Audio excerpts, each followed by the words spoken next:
Nowhere do we need common ground more desperately than in our discussions of race.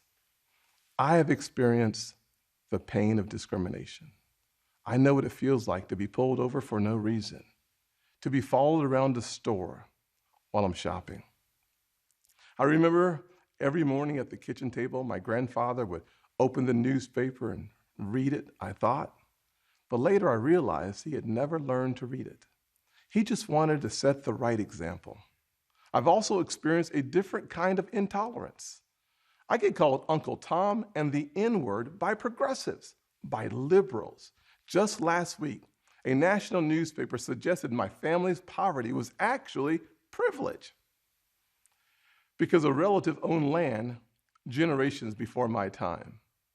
Believe me, I know firsthand our healing is not finished.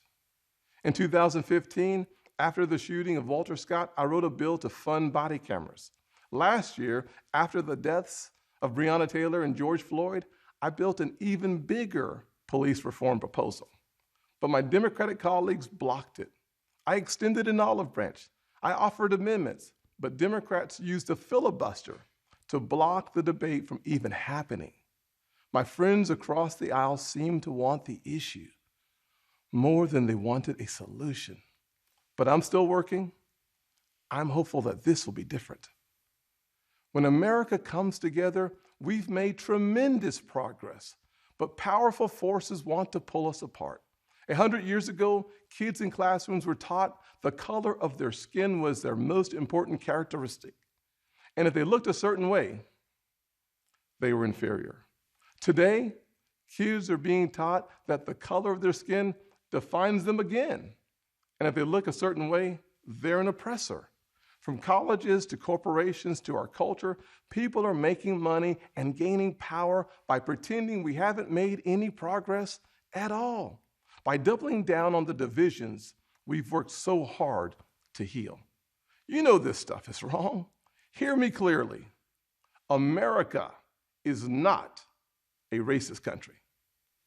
It's backwards to fight discrimination with different types of discrimination, and it's wrong to try to use our painful past to dishonestly shut down debates in the present.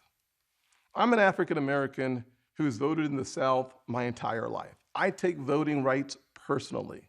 Republicans support making it easier to vote and harder to cheat, and so do the voters. Big majorities of Americans support early voting, and big majorities support voter ID, including African Americans and Hispanics. Common sense makes common ground.